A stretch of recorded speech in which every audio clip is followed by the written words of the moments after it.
हमारी unit 6 learning के इस लास्ट वीडियो में आपका स्वागत है।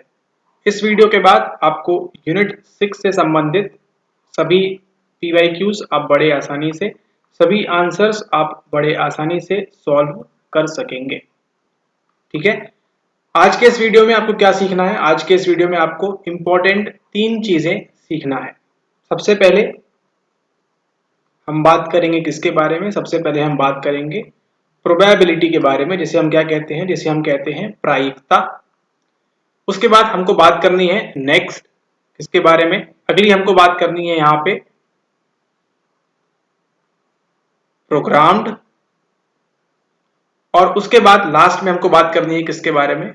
Self instructional.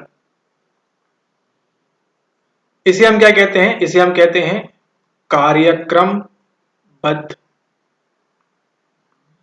कार्यक्रमबद्ध, इसे हम कहते हैं आत्म अनुदेशित। आत्म अनुदेशित, प्रायिकता और कार्यक्रमबद्ध, ये सब क्या है? ये तीनों प्रकार की क्या है? ये तीनों प्रकार की लर्निंग है, तीनों प्रकार की अधिगम है, आपके यूनिट 6 के टॉपिक्स हैं। बात करेंगे हम प्रायिकता अधिगम के बारे में, फिर हम बात करेंगे कार्यक्रमबद्ध अधिगम के बारे में, और फिर हम बात करेंगे आत्म अनुदेशित अधिगम के बारे में। ठीक है, नाम से समझ में आ रहा है क्या हो रहा है? यहाँ पे किसी चीज की लर्निंग हो रही है, हम कुछ चीज क्या कर रहे हैं? उसको हम अधिगमित कर रहे हैं, उसको हम सीख रहे हैं। ठीक है, तो यहाँ पे प्रोबेबिलिटी क्या होती है? आपको मालूम है कि इंडिया और पाकिस्तान का मैच चल रहा है, तो क्या प्रोबेबिलिटी है कि इंडिया जीतेगा और क्या प्रोबेबिलिटी है कि पाकिस्तान जीतेगा? ठीक है, या फिर आपने 10वीं कक्षा में या सीसेट में आप जो सवाल सॉल्व करते हैं किस प्रकार से, एक थैली में नीले बॉल्स हैं, पीले बॉल्स हैं, और आपके यहाँ पे सफेद बॉल्स हैं। ठीक है, इस प्रकार के सवाल सॉल्व किए होंगे कभी आपने। तो इसकी क्या प्रोबेबिलिटी है कि पहली बार में सफेद निकलेगा या नीला निकलेगा या फिर पीला निकलेगा? ठीक है, ठीक उसी प्रकार से हमको सीखना है किसके बारे में? हमको सीखना है प्रायिकता अधिगम के बारे में।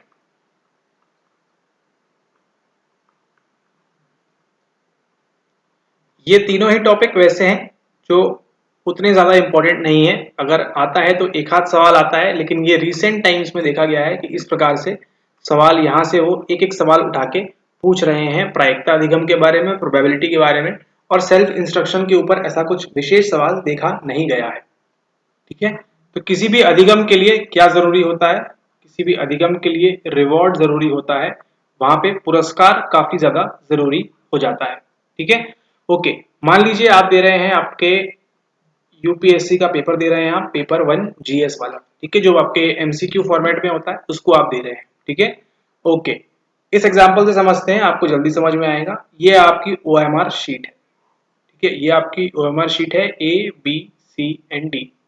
ठीक है, इस प्रकार से आपकी ओएमआर शीट है, और मान के चलते हैं इस एग्जाम के अंदर, ठीक है, कि आपकी नेगेटिव मार्किंग नहीं है। ठीक है, जस्ट 2 मिनट के लिए मान लेते हैं इसके अंदर नेगेटिव मार्किंग नहीं होगी आपकी। ठीक है, अब आपको जो है यहाँ पे 58 नंबर, 59 नंबर, 60 और 61 नंबर के आपके जो यहाँ पे सवाल आपको नहीं बन रहे हैं। ठीक है, अब क्या करेंगे आप यहाँ पे? अब आपको कुछ ना कुछ तो मार्क करना है ना? यहाँ पे आपको कुछ ना कुछ मार्क करना है, और ऐसी चीज पे मार्क करना है, मतलब ऐसे ऑप्शन पे मार्क करना है जो क्या दे आपको? जो देगा आपको रिवॉर्ड, जो क्या देगा आपको? जो देगा आपको पुरस्कार। ठीक है, तो ऐसी चीज पे मार्क करना है जो आपको पुरस्कार देगा। ठीक है ना, बात नंबर 1। तो आप क्या करेंगे? या मान लीजिए आपने यहाँ पे इसको बी को मार्क किया यहाँ पे। ठीक है, यहाँ को बी पे मार्क किया, फिर आप क्या सोचेंगे? 59 को सेम बी नहीं देगा वो, फिर आप क्या करेंगे? यहाँ पे सी पे मार्क कर देंगे। ठीक है, सी पे मार्क कर देंगे, फिर किस पे मार्क करेंगे? अगला आप फिर यहाँ पे बोलेंगे यहाँ सी होगा, तो यहाँ पे मे बी डी हो सकता है, तो आप डी पे मार्क कर देंगे, या फिर मे बी ए पे भी मार्क कर सकते हैं आप। ठीक है, इस प्रकार से, या फिर हो सकता है अगले वाले में आप यहाँ पे ए को मार्क कर देंगे। ठीक है, कभी ना कभी तो किया होगा आपने भी ऐसा। ठीक है, इस प्रकार से कर सकते हैं आप यहाँ पे मार्किंग। तो इससे क्या बोलेंगे आप? इसको आप बोलते हैं मैचिंग, है ना? आप क्या कर रहे हैं? आप प्रायिकता देख रहे हैं, आप प्रोबेबिलिटी देख रहे हैं कि अगर 58 का ए बी ऑप्शन सही होगा तो 59 का बी नहीं होगा। अब आपके पास क्या बचते हैं? फिर आप अपना कैलकुलेशन लगाएंगे, फिर सी पे मार्क करेंगे, सेम वही चीज आप डी के लिए करेंगे एंड सेम वही चीज आप ए के लिए करेंगे। ठीक है, इस प्रकार से इसको क्या कहा जाता है? इसे कहा जाता है मैचिंग। ठीक है, आप क्या करेंगे यहाँ पे, आप मिलान करते हैं। ठीक है, एक प्रकार से मिलान कर रहे हैं। अच्छा, यहाँ हमने बी दे दिया, यहाँ पे सी देंगे, यहाँ पे यहाँ ए देंगे, इस प्रकार से। ठीक है, ये तो हुआ आपका पहला स्टेप। ठीक है, अब दूसरा स्टेप क्या होगा, दूसरे स्टेप में क्या कर सकते हैं आप, यहां तो आपने मैचिंग कर दिया, यहां पे मैच किया, फिर यहां पे मैच किया, फिर इस पे मैच किया। अब क्या करेंगे आप, अब यहां हम बात करेंगे दूसरी, वो क्या है, वो है आपकी मैक्सिमाइजिंग। क्या है आपका, मैक्सिमाइजिंग है। क्या करेंगे आप, बी यहां भी, बी यहां भी, बी यहां पे भी, और बी यहां पे भी। ठीक है, आपने क्या कर दिया, यहां पे आपने लाइन से इसको मार्क कर दिया।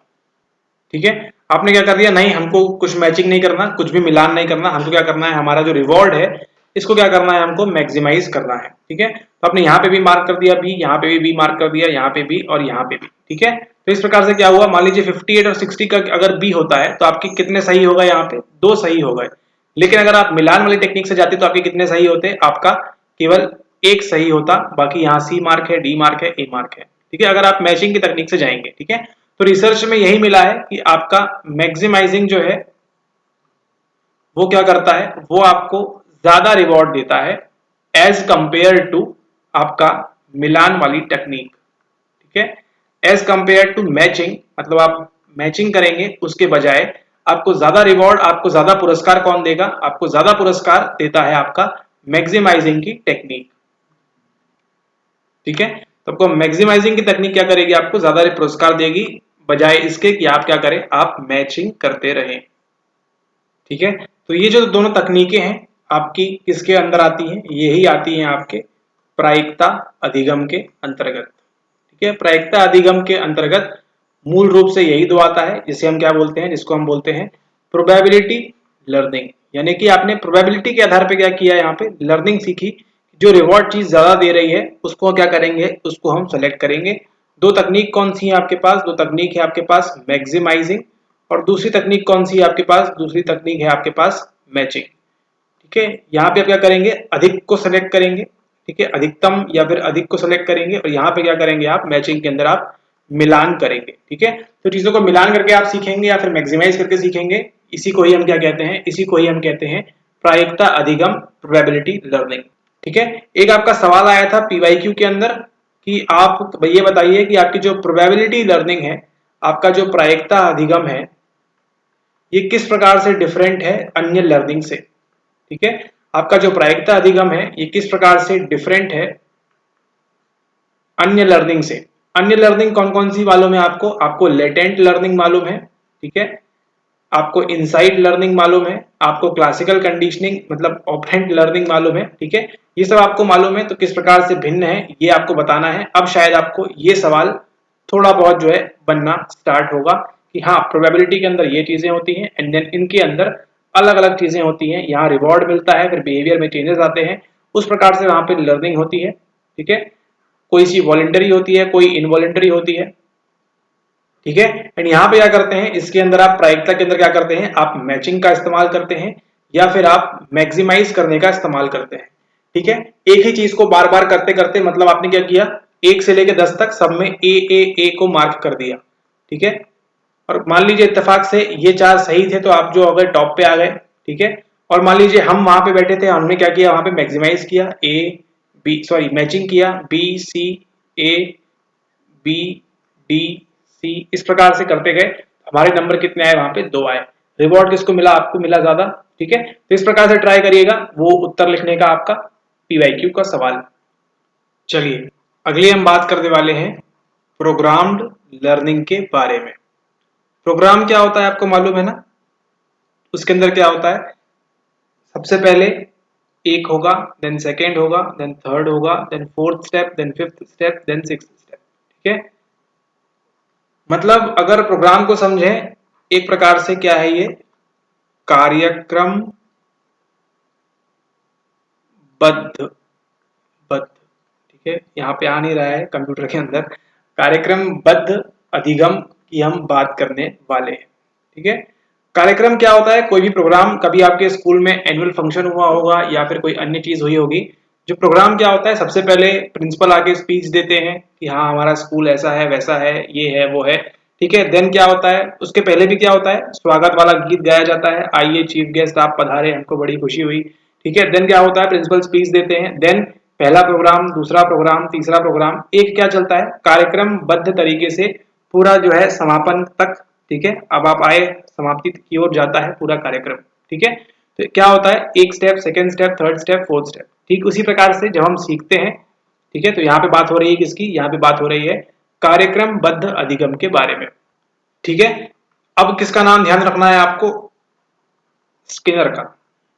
इसका नाम ध्यान रखेंगे आप ध्यान रखेंगे बी एफ स्किनर का नाम आप यहाँ पे ध्यान रखेंगे, क्योंकि इन्होंने ही ऑफिशियल तौर पे शुरुआत की थी किसकी, शुरुआत की थी आपकी प्रोग्राम्ड लर्निंग के बारे में। तो अगर आपको मान लीजिए प्रोग्राम लर्निंग से संबंधित सवाल आया, तो आप जो है आंख बंद करके बीएफ स्किनर का नाम सबसे पहले लिखेंगे। मतलब ऐसा नहीं कि आप यहाँ आंसर स्टार्ट करना है, आपने यहाँ पे लिख दिया बीएफ स्किनर।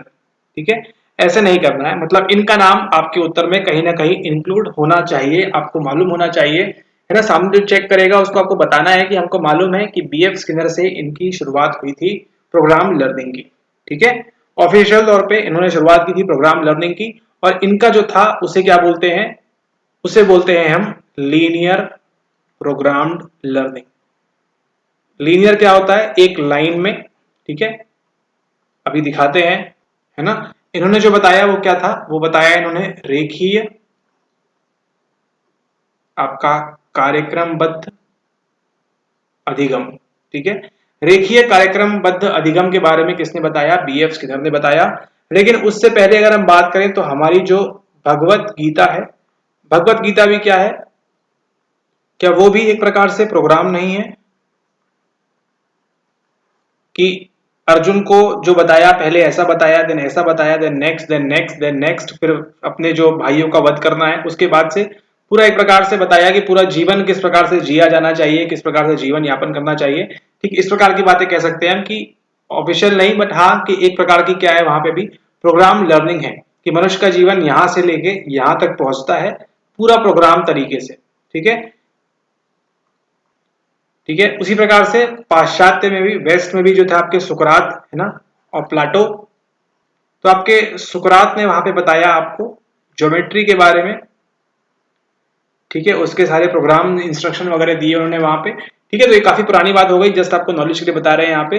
फिर क्या होता है 20वीं शताब्दी के अंदर, ठीक है, आपके 20th सेंचुरी के अंदर, 20वीं शताब्दी के अंदर किसकी शुरुआत होती है, आपके आते हैं अमरीकी मनोवैज्ञानिक, है ना। अमरीकी मनोवैज्ञानिक जब आते हैं तो शुरुआत करते हैं यहाँ पे वो किसके बारे में, आपकी ये प्रोग्राम लर्निंग के बारे में। मुख्य नाम किसका ध्यान रखना है आपको ध्यान रखना है बीएफ स्किनर का। ठीक है, उससे पहले बीएफ स्किनर से पहले आपको याद करिए बताया था कौन आते हैं, ई एल थॉर्नडाइक। ठीक है, ई एल थॉर्नडाइक ने 3 नियम दिए थे, उनमें से एक नियम था कौन सा, लॉ ऑफ इफेक्ट का, है ना, यानी कि किसका नियम, प्रभाव का नियम की बात करते हैं ई एल थॉर्नडाइक। ठीक है, तो एक प्रकार से यहाँ पे क्या होता है लॉ ऑफ इफेक्ट के अंदर कि जो चीज हमको प्लेजर देती है, मतलब जो चीज हमको आनंद देती है, एक प्रकार से हमको रीइंफोर्समेंट जो भी मिलता है, हम वही चीज दोबारा करना चाहते हैं। ठीक है, तो ई एल थॉर्नडाइक ने बताया था, तो ये भी कह सकते हैं इस प्रकार का प्रोग्राम इंस्ट्रक्शन था कि प्रोग्राम ऐसे ऐसे आप करते जाएंगे, आपको रीइंफोर्समेंट मिला, अगेन आप उस प्रकार से करेंगे, है ना। जो ऑपरेंट कंडीशनिंग की शुरुआत होती है हल्की फुल्की। देन उसके बाद कौन आते हैं आपके बीएफ स्किनर ने क्या बताया आपको, ऑपरेंट कंडीशनिंग के बारे में बताया है, आपको नैमित्तिक अधिगम के बारे में बताया है कि किस प्रकार से एक चूहे को बॉक्स में रखा जाता है, चूहा जो है लीवर दबाता है एंड देन उसको भोजन मिलता है।